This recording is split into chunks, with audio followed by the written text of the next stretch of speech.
man. I guess we got to get to the let's get to he's at it again, James. CM Punk. Um, we've done quite a few CM Punk segments since I probably say the last like 11 months now between the him going on television stuff, the of course brawl out, the fallout, the possibilities of the buyout, the return stuff, the drama that's all kind of occurred here, and now he's back. He's been back about 10 weeks now on this, and this latest incident, I remember I was up to 4 in May that I was pissed about these public kind of meltdowns or like messy situations. He was doing his thing on Instagram. And I think I was like up to 4 in May. I don't know if I'm at 5 or 6 after this weekend when you include like the promo and you start getting the stories about people not being allowed to come into Collision that are there. The whole thing with Jack Perry now that has popped up.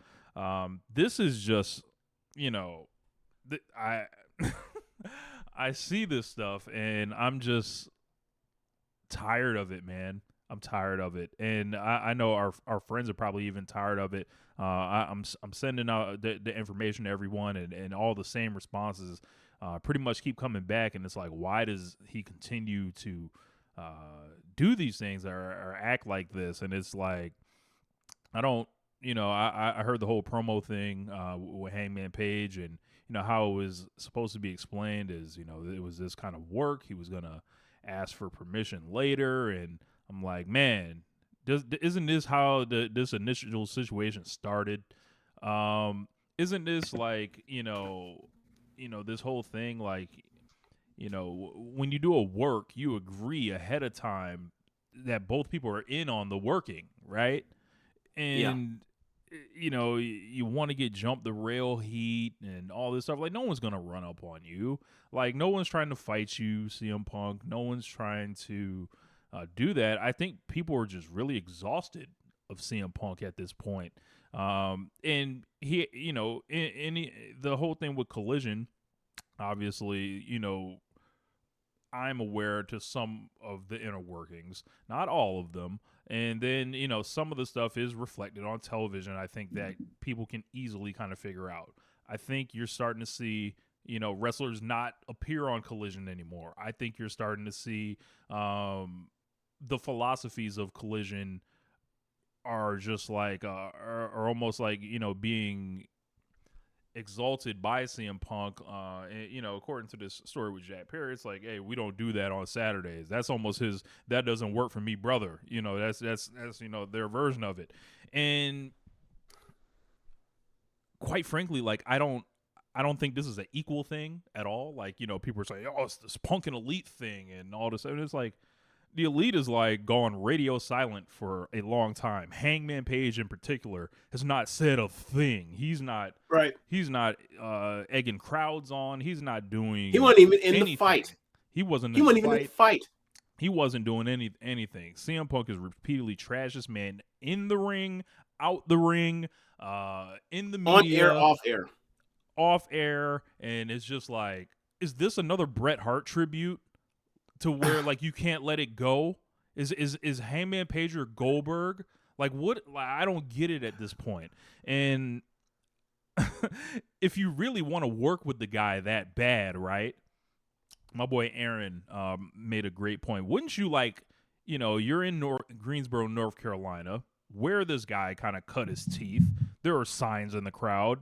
Oh, and the whole thing. Also, there's a Ryan Nemeth thing that happened with this thing, and some altercations supposedly these guys had, yelling at each other in the back, and it's just like this guy CM Punk sees a sign in the crowd and goes off the handle. I would say I'm surprised by all this stuff, but I'm not. I see this stuff and it's just like, is it really all worth it? And I would ask Tony Khan, like, if I get him off the record, obviously, if he's on the record, you'd be like, that's a great question. Unfortunately, I can't. Yeah, and then they'll filibuster for 20 minutes. But if I get them off the record, I'd be like, yo, and I show you these 10 weeks of these ratings that have popped up, right? Some better than others. Others, you know, they're extenuating circumstances. I'd be like, yo, is this worth it? Like, is this really like, you know, like you re-sign the elite, right? And apparently that was not a guarantee or anything like that, right? You re-signed that, you brought Punk back, but this whole thing, you know, to let Dave tell it, saying, hey, you know, the elite re-signed, and almost that might not have been expected because, you know, maybe full control was on the table, and that's not gonna happen. Um, I'm really tired of it, man, and a lot of people are obsessed with the messy aspect of it, like, yo, this is what we really want, and all this stuff, and this is like gonna make everything hotter, and everybody thinks it's a work, and To what end? like, and everybody thinks it's like, oh yeah, they're just is he's building something up or whatever it's gonna be. Like, yo, step out of quote unquote fake wrestling for a second, right? Right. Step out of that for a second. Think about this on a human level, right? Which I think that is the great clash right here. Is CM Punk is like, why can't we just do it how it's always been done in wrestling? But I don't know, James. I feel like AEW has displayed, and these guys in particular, like the Elite and all that, they're doing anything but how wrestling used to be. That's just kind of not how they operate. Like, I think they want to try different things, like, obviously, and it goes to their ring style, it goes to their storytelling style, and it goes to, like, you know, the way they conduct themselves, like amongst, you know, the talent and everything like that. But it just seems like such a clash of philosophies. And they've got multiple shows where everyone's going to be in the same building. Duluth, all in, all out, all right there. This is all happening, and it's not gotten any better. And it's like, I don't know, man. I think this is shameful, quite frankly. It's more just annoying and exhausting to hear about. Like, I'm still in the camp of, like, if you got them, keep you put them on TV or whatever else. I wouldn't have, like, obviously I don't think it's ideal that you have this situation where, like, he's on this show, and because he's the only star, he's basically wielding power like he is the only star because he fucking knows he is and everyone else knows it. But he's on the show. And then the problem when you do that is, like, imagine if okay, let's do this, right? Imagine Monday Night Raw existed back in the 80s, right? And Hogan was put on Saturday Night Main Event. And he was put there, and everybody else that didn't like him, thought he was an asshole, just did Raw. What do you think is going to happen? What do you think a paranoid guy that's a top guy, and none of the other top guys want to work programs with him based off of not necessarily the words, but seeing the actions of the other top guys. None of them want to work with him. What do you think Hogan would have done on Saturdays? He would have been fucking furious too. And I'm not saying this to excuse Punk's behavior, because you made the bed, you lay in it. So that's what it is. And I'm just seeing how this is going off and how it's working. And, like, the whole thing about, like, you know, I was doing this get heat and trying to get someone to jump the rails, whatever. Why would you want someone to jump the fucking rail? Why? In 2023, you want someone to jump the rail. So they can caught up in the rope and you stomp them out. Cool. Show you how tough you are. Cool. You beat up a guy so uncoordinated, know how to get through the fucking ropes. Cool. Also, Greensboro, North Carolina is like 90 miles away from Aarons Creek, Virginia. So, like, it's a home region thing. It's not like they were in Aberdeen. It's not like they were in, like, you know, it's not like they were in the United Center and someone called out CM fucking Punk, right? Like, that kind of thing doesn't happen anymore because people realize it's all fucking fake. He's going on about the dollars and cents stuff again. He's going on about this peg warmer thing with the Hangman action figures. I got to say, James, if that's the idea of the work, that's kind of a whack ass work. But I didn't. Okay, I saw parts of the thing he did off air about Hangman Page, and then he like completely for like lost train of thought and meandered after that. So I like checked out. So like my whole thing is like, if you're doing this to try to entice Adam Page into working with you, one, maybe do it on fucking air and not like at a time where like I don't even know if this is I don't know what this is. Like if no one records this, does it ever get out? People like you just hear word of mouth, right? Yeah, Like, word of mouth. like this is something that's totally real. And also it's like, how does this help you? Like this like some shit happened on a house show in WWE, and be like, oh, that's great that's great to add to the heat for the program. No one gives a fuck about these. It didn't happen on air. It's just weird, man. So yeah, like it's a whole bunch of weird stuff, and he's clearly feeling the pressure of I have to carry the show on my back because the world is against me because I have been against the world. He doesn't think about that part, but like he feels like the world's against him because his own doing. So yeah, these are the irrational thoughts of a paranoid person that has a persecution complex. This is what happens. Like, and he's been doing it on air and off air the whole time. Like, I want to say it was a week ago or 2 weeks ago. We talked about it when he cut the promo and he put the X on the fucking title and all that kind of stuff. He's Xing out the E in AEW, and people wanted to play dumb and be like, "Oh, what do you mean?" Like, so you're a dumb motherfucker that doesn't understand subtext. Got it. You're smart as a fucking brick. Got it. Cool. How about now? With the added context of what's happened now. Like now he's clapping at people that are like, elite adjacent now. Yeah, it's like I think it was like Matt Hardy, like Christopher Daniels not being able to get into the building. He's the head of talent relations. I think that's absolutely that's inexcusable. How is he allowed? Is Tony Khan at these shows on Saturdays? Yeah, I would assume so. If he is, why is he allowing someone to say, "Hey, the person I've hired to talk to talent cannot get into the building because my biggest talent doesn't want him in there because he said so." What? Tony Khan got to stand up, bro. Stand up. Can you imagine? What is this? Look, I don't want to do this. I don't want to do this whole thing because obviously Vince is a rapist, but I'm not gonna say but. Vince is a rapist. Moving on from there. Vince McMahon would not have let John fucking Cena or The Rock or Stone Cold Steve Austin throw out Jim Ross or Johnny Laurinaitis or Triple H because they had some beef. Not happening. He may have fired him eventually down the line, but not say like, "Nah, you can't come into the building because Big Cena said so." It's like, bro, if you do this traveling, you're booked, and you show up to the arena, and they're like, "Yo, Phil said you can't come in." now, to be fair, we don't know, or people have been led to believe. I don't know what the situation is. Were they told you can't come in? You got beef with Big CM. Big CM say you can't show your face in this building, or is it like you ain't let me at the door, or they told them never mind, you don't bother coming in. They just don't show up, and they're like, this has to be CM Punk. What are these individual situations? I don't know. You got to tell me. You know more of this because this stuff has become so exhausting, and I had to catch up on a lot of Stardom stuff that I was like, I'm not diverting extra time towards this thing. It's more of the similar path of bullshit we've had to like cover over the last year or 11 months or whatever else. Like stuff. Some of the plausible deniability stuff that has been going on all the way back to Colt Cabana's being, when he left to go work on Young Rock, he left his agent job.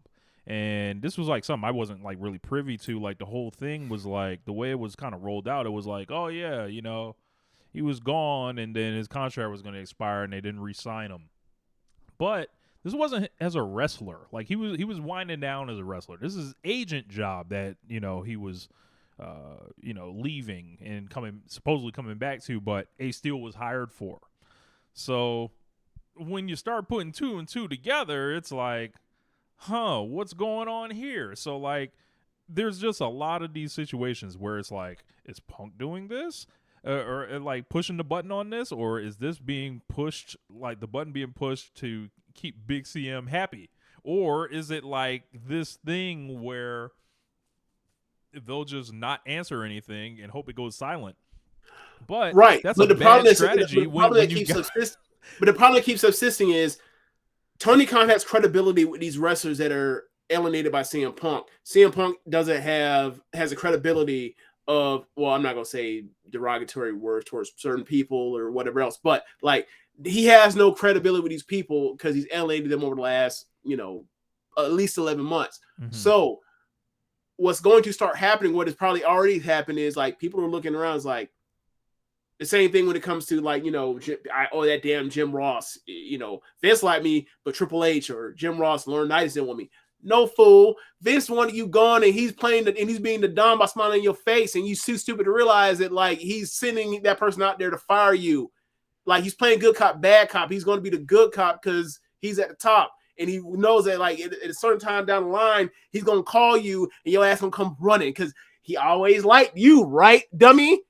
So what's going to come to a point with this is like, if it hasn't already happened, is people gonna be like, hey man, I'm tired of CM Punk and I'm tired of Tony Khan. Because Tony Khan is allowing this, and Tony Khan's the one that's writing the fucking checks, and Tony Khan's the one with the fucking money. So at a certain point, people will be like, all right, what is this? Yeah, people want some straightening. People want a full understanding on this with Tony Khan. We'll probably never hear about it, but people are gonna want to know what the fuck's going on with all this stuff. Like, there's gonna be somebody that pulls them in the room and be like, "Yo, like, explain this to me. Like, just help me understand this. Like, just so I can operate." And the longer this goes, with his people that he his lieutenants or whatever else you want to call them, the Jerichos and Moxies, the people that the Danielsons, the people all that these guys he re-signed. He's going to lose credibility with him if they keep with them, his most valuable people. If he they're keeping the locker room, helping keep the locker room order. If this shit keeps happening, because they're gonna look at him and be like, "Your name, I don't believe him, and I'm starting not to believe you because it keeps happening." Because it was just only him and it's only a him thing, or something where it's like this stuff doesn't keep happening like this. Like you can say it's all coincidences, but like eventually people get tired of all these goddamn coincidences happening with such frequency. So he better at some point figure it the fuck out. It better come with better answers than whatever he's been putting out there for people to get tired of it. Yeah, because like the whole thing, like he's trying to build up this thing with the Elite still and all this, and it's like, why don't you try building up like these feuds you got on Collision that are like flopping, like like that have been booked like just in absurd manners. Like if you're wrestling Samoa Joe at Wembley, why did you lose to him or why did you beat him in the tournament? I'm sorry, the whole storyline's blown up right there. the red bag deal, right? Yep. Ricky Starks beat you in the tournament, and then you beat him after that. And, Ricky's doing his best, trying to, turn and talk and everything like that.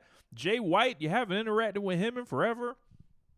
You got like 3 feuds at least that you're not, necessarily committing to. And, it's not, you're not getting what you want. I'm sorry. Like, and look, this part of me think that, yeah, man, that might have been cool to do. Sure. It would have been at one time, cool to see CM Punk and Kenny Omega and the Young Bucks like all kind of working on something or whatever. But obviously, they don't want to do that. So like, right? It's like, yo, I think there's a new way to be an adult. People were like, yeah, just get over this shit and suck it up and do it. I'm like, bro, people end up at psychiatrists for shit like that. People end up like, all this stuff like that you just have to do supposedly. And it's like, nah, man, I don't think I need to. No, and also another thing, like, you can't have both ways. You can't say like AEW is this great place because the wrestlers are treated better. They have a say. They're not, told to, fly the last second out for some shit, and they get there and then they actually don't even have to be on TV. Because they change their minds on shit, like shit's playing down and all that kind of stuff. And then like you say, hey, the top stars like don't have a say in who they get to work with. Why the fuck did they come here then? Because they didn't have a say who they're gonna work with, then they could have went to the E and got more eyes on them doing whatever they're doing. Probably had to work a harder or less hard style, maybe more miles on taking trips or whatever else. But like schedule. even that is being negotiated because this is AEW. So it's like, yeah. What are the perks of working at the number 2 promotion in the country that's 1/13 the size of WWE if I have no perks? What's the point? Like you're basically telling me, like hey, I want you to come out here and sign on because you could get this amount of money in WWE, make about the same amount of money, maybe a little bit more, but also like you get so you don't get any benefits of it. Like, there's got to be benefits for this. I don't know how. If you're Tony Khan, you didn't tap CM Punk on the shoulder like, shut up, fool, I'm gonna have to pay them more to keep them to stay. Like you're costing me money now. Like this, like with the Bucks. I don't know how Heyman keeps getting like added into this. Obviously, he can't say anything about Kenny or the Bucks. Like they've axed that essentially, right? But how they don't include Heyman in that, I don't know. It's like this loophole that's getting exploited. And it's Wait, explain that to me. Like there's been like legally, a gag order from CM Punk's say anything about the Young Bucks, Kenny Omega. I think it's between they can't say anything about him, he can't say anything about them directly. And this is good. I'm guessing this is dating back to the fight. I believe so. And because Heyman wasn't there, and he can basically do whatever he wants to save their lead. It just goes through Hangman now. Right, and it's just like, that's kind of already out. It sounds like it's gonna blow up again. Like it feels like something's gonna blow up again. That's kind of already out the window though, because like his return promo, he's talking about like the wrestlers being the fans being softer than the wrestlers that they like. Like obviously, who the fuck else is he talking about? Like, is this another subtext thing we have to say? Call people dumb as bricks for like you're about as subtle as a gun. Exactly. Come on. It's so unfortunate, and I think there are I don't begrudge any wrestler going on the Collision for an opportunity to help themselves and their career out, and shit like that. But if you ain't involved in that shit, I can see you can go to and from whatever. It is what it is. And also how it is. Like we were talking about this, like that skeleton crew they got out there, like a dozen people. Like for a 2-hour show, or like a dozen acts for like a 2-hour show. All right, we're at week 10. People are already tired of that shit. It's already gonna get uglier, man. And it is gonna be like there are eventually gonna be people that be like, nah, fuck that. I'm not going over there to do that. Like, I'm gonna stay over on Dynamite where I don't have these restrictions. I don't have the possibility of being in this bullshit or being close to the bullshit or anything like that. And it's like, it's going to be interesting to see how it all plays out. And they, they're going to have to, football season's coming.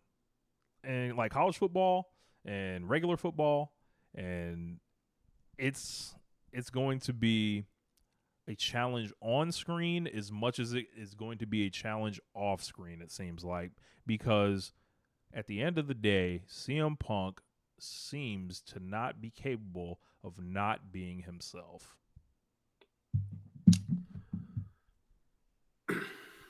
Yeah, there's that. But I mean, how much longer can this go?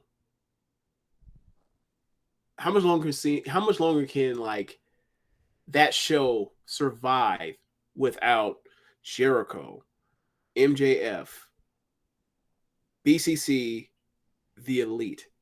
Like all of the top acts in this promotion are on Wednesdays, except for CM Punk. How much longer are people going to ride with this? Obviously, the answer is already they're done with it because it was 11th on Saturday. But like football season's coming up. Like, how bad is it going to get before there are changes to make this show survive and not just be, blight like Rampage was for a long time or the last like year and a half? It's gonna be something. I would say I would monitor Collision through the end of this year. If we get to January 1st and Kenny Omega, the Young Bucks, Adam Page, John Moxley, Danielson, none of these people have appeared on Collision by this point. Adam Cole, MJF. If none of these people have appeared by this point, close the fucking casket. I don't think it's gonna take that long. Like think of like you just mentioned, right? Duluth, all in, all out, Grand Slam. We're gonna have a fucking answer before by not Labor Day, but we'll have a fucking answer for Halloween, I think. Or Columbus Day, whenever, because I feel like Grand Slam is always before Columbus Day. We'll have an answer by then. Got to, because like how? Oh, he's gonna be on all these shows, wrestling these big matches against who? MJ or sorry, doing the New Day thing. Good wrestlers, like not to take anything from them, but like we know what it is. It's like it's people that are looking for their opportunity, or it's people that will tolerate the opportunity, like Samoa Joe, who probably just is like, whatever. Like that feels like that's the Samoa Joe way. But and there's also the part where it's like Joe knows him, right? And also CM Punk knows Joe. There's only so much shit that Joe will put up. We'll punch him right in his jaw probably. But yeah, like, yeah, man, it's I don't know. It makes AEW a little less fun than it was. Like, and people like to clown on, the All Friends Wrestling stuff and everything like that. But yo, I gotta say the vibes were great. Like during those times, and like the fan base was rallied. It was unified as one. Like it felt like it was like this common like kind of thing everybody was like rooting for. And now it just feels like, there's this, it's just this, we talked about it in the lead up to Punk and Hangman Page to split. And I brought it up back then. I was like, this shit is nasty. And it's only gotten worse. And it only seems like there's only so much time. Like, I don't know. It's just, it doesn't feel right. Like, it doesn't feel right. And then rolling in All In. We should like go in All In.